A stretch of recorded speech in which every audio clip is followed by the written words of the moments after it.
Assalamualaikum warahmatullahi wabarakatuh. Alhamdulillahirrabbilalamin. Kembali lagi dengan saya Diafani Amalia. Pada kesempatan kali ini kita akan belajar bersama mengenai sejarah Al-Quran. Sejarah Al-Quran yang akan kita pelajari bersama dimulai dari masa pra-pewahyuan, yaitu masa sebelum turunnya Al-Quran, hingga masa sejarah perkembangan Al-Quran yang ada di Indonesia. Beberapa konten tersebut seperti Tari Al-Nuzul, Tari Al-Kitabah, Tari Al-Jami' wal Tadwin, Tari Al-Qira'ah, Tari Al-Masahif, dan kemudian yang terakhir Tari Al-Nashr wa At-Taba'ah. Berikut penjelasannya. Tarikh Al-Nuzul, sejarah pra-pewahyuan dan sejarah penurunan Al-Quran. Al-Quran dalam kitab terdahulu. Kitab terdahulu sebagaimana kita ketahui yaitu Zabur, Taurat, dan Injil. Ketiga kitab tersebut memiliki substansi yang sama, petunjuk atas perintah untuk mentauhidkan Allah Subhanahu wa Ta'ala, berbuat baik, serta ajaran-ajaran yang ditujukan untuk umatnya. Kitab Zabur jauh masanya dengan penurunan kitab Al-Quran, sedangkan kitab Taurat dan Injil adalah dua kitab suci yang saling melengkapi. Keduanya terpampang bagi generasi ke generasi yang akan datang, hingga turunnya kitab suci terakhir, yaitu Al-Quran. Al-Quran akan membenarkan kitab Taurat dan kitab Injil. Dengan demikian, seluruh manusia diperintahkan untuk beriman kepada Al-Quran, termasuk para pemeluk kitab Taurat maupun kitab Injil.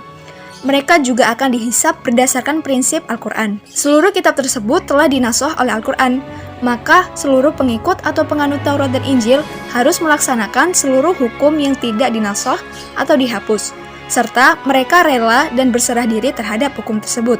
Oleh karenanya, tidak dibenarkan melaksanakan hukum apapun dari kitab terdahulu kecuali yang telah ditetapkan dalam kitab suci Al-Quran. Setting sosial politik Arab pra-Islam. Bangsa Arab pra-Islam dikenal pula dengan bangsa jahiliyah, bangsa yang belum berperadaban, bodoh, dan tidak mengenal aksara.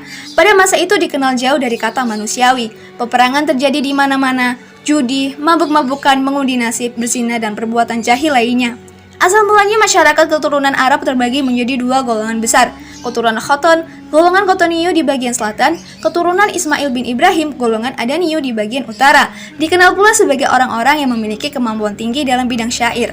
Pada masa itu telah terbentuk kabilah, kemudian dari beberapa kabilah tersebut terbentuk suku-suku.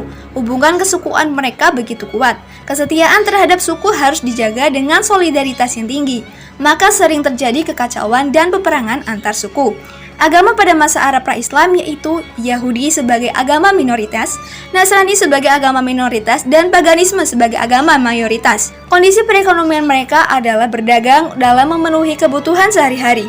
Musim dingin mereka berdagang di Yaman dan musim panas mereka berdagang di Mekah. Praktik perekonomian yang terjadi tidaklah etis dan eksploitatif, memperlebar jurang pemisah antar kaya dan si miskin. Al-Quran menyinggung hal tersebut, yaitu kecurangan terjadi pada takar-menakar dan timbang-menimbang, serta praktik riba. Kemudian sejarah penurunan Al-Quran, metode penyampaian wahyu. Kala itu Nabi Muhammad SAW berusia 40 tahun. Beliau banyak mengasingkan diri dari masyarakat Mekah di Gua Hiro. Selama menyendiri bermalam-malam, beliau menghabiskan waktu untuk beribadah dan memikirkan kondisi masyarakat di sekitar.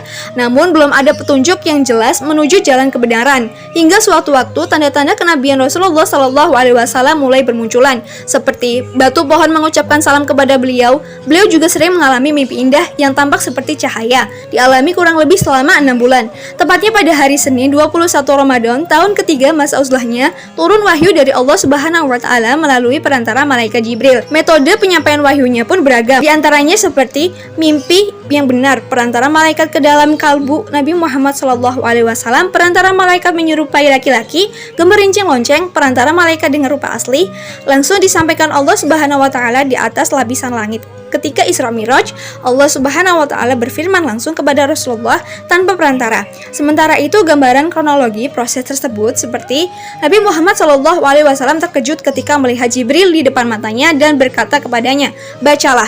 Jibril memeluk dan melepas Nabi sebanyak 3 kali, lebih menguatkan momen pewahyuan.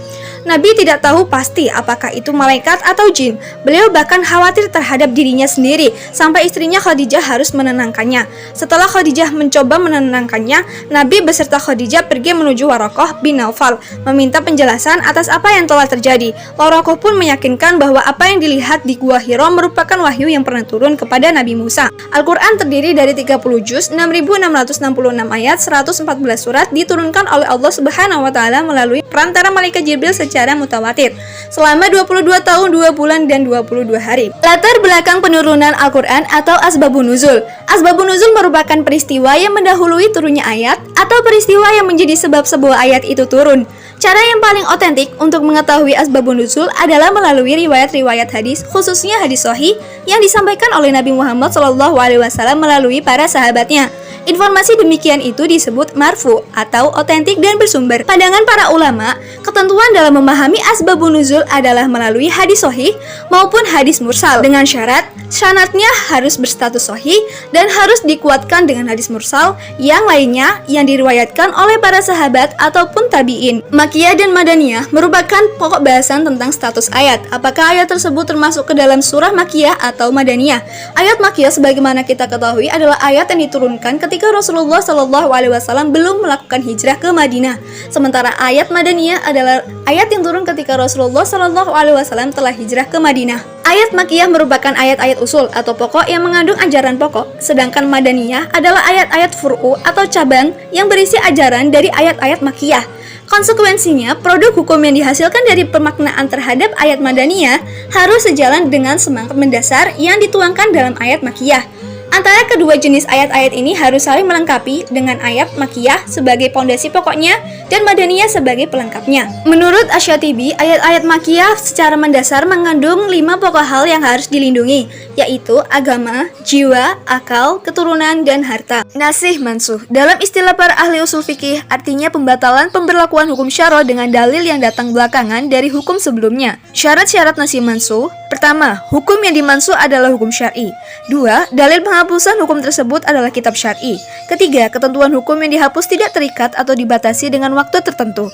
Sebab jika demikian, maka hukum akan berakhir dengan berakhirnya waktu tersebut. Keempat, ketentuan atau hukum yang dinasakh harus lebih kuat atau paling tidak sama kuat dengan ayat yang dibatalkan. Jumhur ulama tidak membolehkan ada Al-Quran yang dibatalkan oleh hadis atau ijtihad. Kelima, ayat yang dibatalkan benar-benar bertolak belakang dengan ayat yang membatalkan. Keenam, harus terbukti dan meyakinkan mana ayat yang turun terlebih dahulu dan mana ayat yang lebih turun belakangan. Ketujuh, ketentuan hukum yang mencabut atau nasih ditetapkan kemudian, karena pada hakikatnya nasih itu adalah untuk mengakhiri pemberlakuan ketentuan hukum. Kedelapan, gejala kontradiksi tidak dapat lagi diatasi. Bentuk dan jenis nasih mansuh berdasarkan kejelasan dan kecakupannya terdiri dari nasih sharih, nasih dimi, nasih quli, dan nasih juz'i. Dari segi bacaan dan hukumnya, penghapusan terhadap hukum dan nasakh secara bersamaan. Penghapusan terhadap hukumnya saja tapi nasakh tetap ada. Penghapusan terhadap bacaannya saja, hukumnya tetap. Nasakh yang tidak berperganti dan nasakh yang berperganti. Otoritas yang dapat menghapus sebuah nasakh adalah nasakh Al-Quran dengan Al-Quran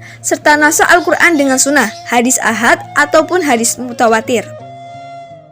Tarikh Al-Kitabah merupakan sebuah diskursus tentang penulisan dan pembukuan Al-Quran, baik dalam bentuk hafalan maupun tulisan.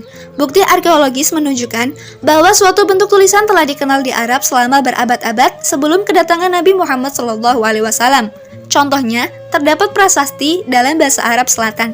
Sementara itu, untuk menjaga wahyu terdapat 2 metode. Yang pertama, menyimpan dalam hafalan. Yang kedua, merekam secara tertulis di atas berbagai jenis bahan untuk menulis.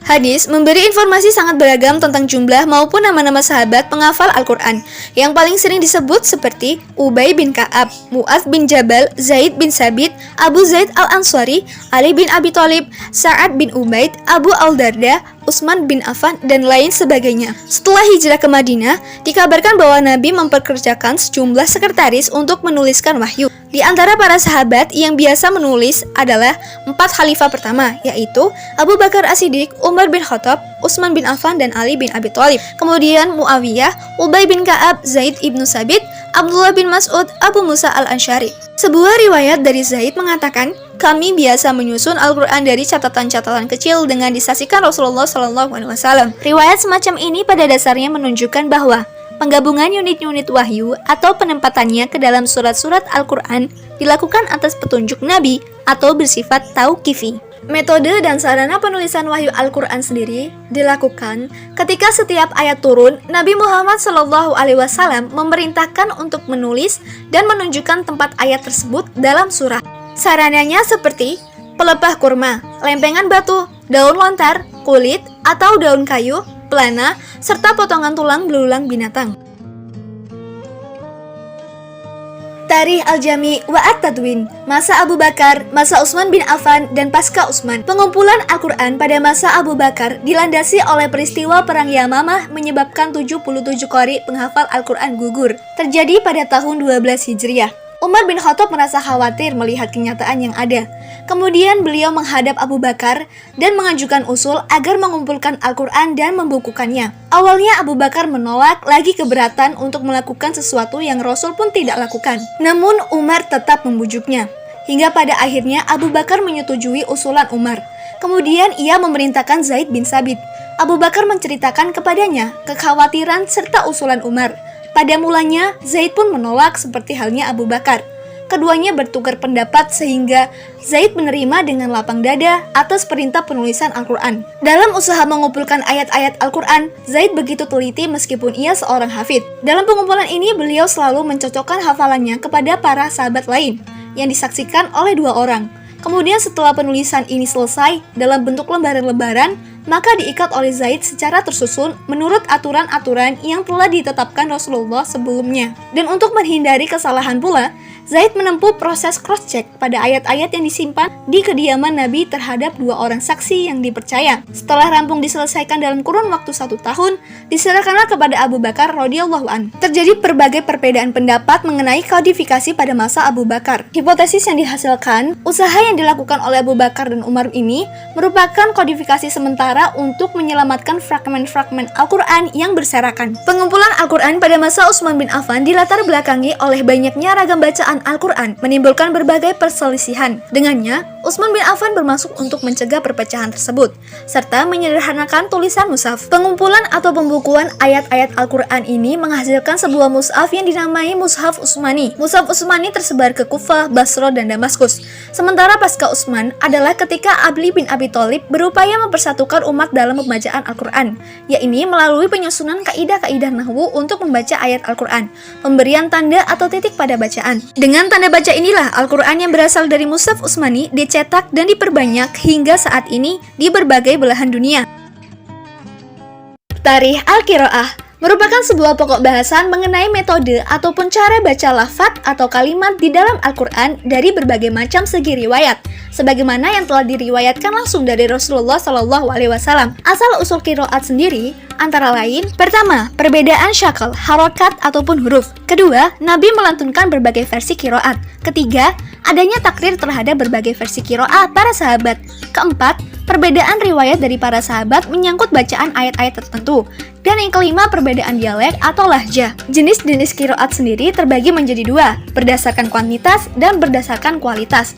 Berdasarkan kuantitas, ada qiraah sab'ah, qiraah asyarah, dan qiraah arba'ah asyarah. Qiraah sab'ah kita kenal dengan qiraah yang disandarkan pada 7 imam dan telah disepakati oleh para ulama. Ibnu Mujahid lah yang menjadi pelopor mengumpulkan 7 bacaan tokoh-tokoh yang memiliki sanad bersambung langsung kepada Rasulullah SAW. Sementara qiraah berdasarkan kualitas terdiri dari mutawatir, mahsyur, ahad, syadz, mudraj, dan maudu. Perawi lainnya seperti Abdullah bin Katsir Al-Dari, Nafi bin Abdurrahman bin Abu Naim, Abdullah Al-Yashibi, Zaban bin Al-Ala bin Amr, Ibnu Ishaq Al-Handarimi, Ibnu Habib Al-Zayat, Ibnu Abi Al-Najud Al-Asadi. Urgensi mempelajari ilmu qiraat seperti menguatkan ketentuan hukum yang telah disepakati para ulama, dapat menterjih hukum yang diperselisihkan para ulama, dapat menggabungkan 2 ketentuan hukum yang berbeda, dapat menunjukkan 2 ketentuan hukum yang berbeda dalam kondisi yang berbeda pula, serta dapat memberikan penjelasan terhadap suatu kosakata dalam Al-Quran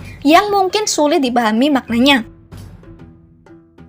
Tarikh Al-Masahif, manuskrip Al-Quran, otentisitas, dan persebarannya. Manuskrip Al-Quran merupakan naskah atau dokumen Al-Quran kuno yang ditulis tangan pada zaman Rasulullah maupun setelahnya, belum berupa buku tercetak dan usianya 50 tahun lebih. Untuk otentisitas Al-Quran atau keasliannya telah Allah jamin dalam firman Allah Quran Surah Al-Hijr ayat 9, yang artinya Sesungguhnya kamilah yang menurunkan Al-Quran dan pasti kami pula yang memeliharanya.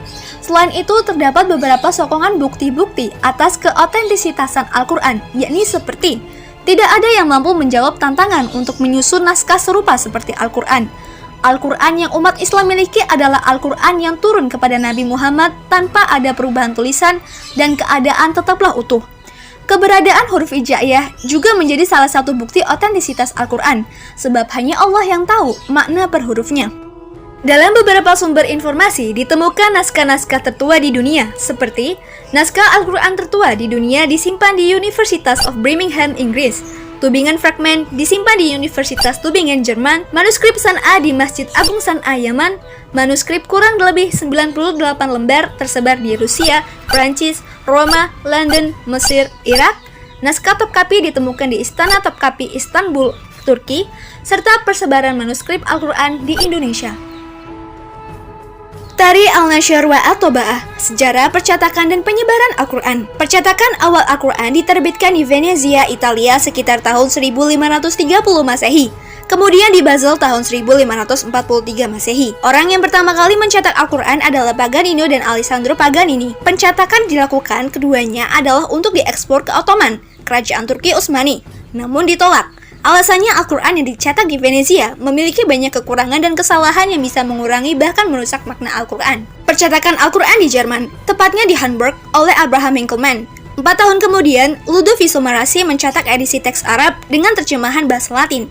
Ludovici Gustav Vogel dengan edisi Arab yang mencetak secara khusus di Leipzig tahun 1834 Masehi. Percetakan Al-Quran di St. Petersburg. Kurang lebih 1 abad kemudian setelah cetakan Hamburg muncul, cetakan St. Petersburg tahun 1787. Dalam kondisi setelah perang, Turki jatuh ke Rusia. Ratu Rusia menyuruh mencetak Al-Quran untuk kepentingan politik.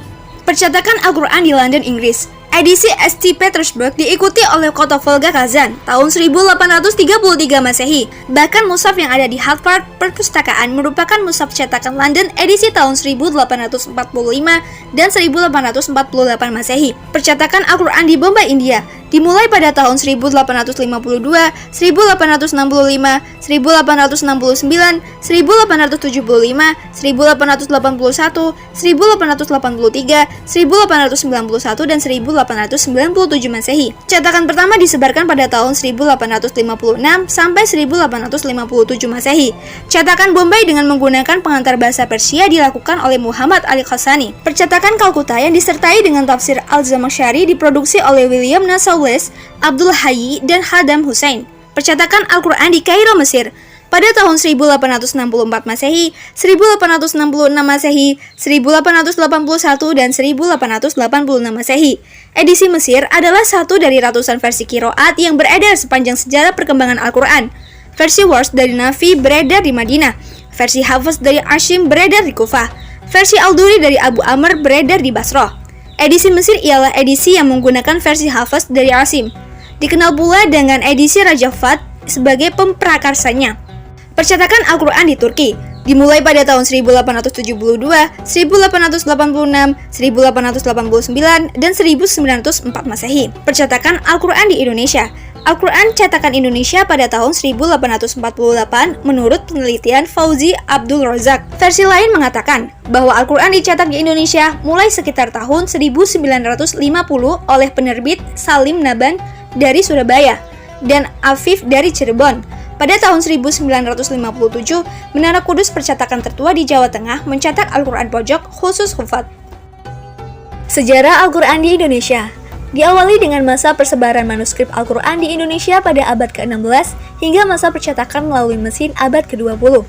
Abad 16 hingga 19 akhir merupakan masa persebaran manuskrip di Nusantara. Beberapa di antaranya seperti Aceh, Palu, Lombok, Samarinda, Surakarta, Yogyakarta, Demak, Sidoarjo, Gresik, dan seterusnya. Masa ini juga merupakan masa peralihan penyalinan litografi. Abad 20 awal. Abad 20 awal adalah masa percetakan Al-Quran dengan teknik litografi. Tahun 1798 oleh Alois Senefelder. karena tidak puas dengan mushaf yang dicetak menggunakan teknik tipografi atau sistem susun satuan huruf dari logam. Tahun 1933 hingga sekarang. Pada tahun 1933 sampai tahun 1983 muncul berbagai penerbit dari generasi ke generasi. Kemudian tahun 1984 hingga 2003 terjadi pentasihan, pengkajian, dan penerbitan mushaf Al-Quran. Tahun 2004 hingga sekarang merupakan tahun penerbitan mushaf standar resmi yang menjadi pedoman kerja bagi Lajnah, mushaf Al-Quran Rasam Usmani, mushaf Bahriyah, dan mushaf Braille. Alhamdulillahirrabbilalamin, telah sampai pada penghujung video. Demikian tadi yang dapat saya jelaskan mengenai sejarah Al-Quran dari masa pra-pewahyuan hingga masa perkembangan Al-Quran yang ada di Indonesia. Semoga dari penjelasan tersebut kita sama-sama semakin mencintai Al-Quran dan terus mengamalkan ajaran-ajaran yang terdapat di dalam Al-Quran. Saya Dia Fani, mohon maaf apabila ada kesalahan. Wassalamualaikum warahmatullahi wabarakatuh.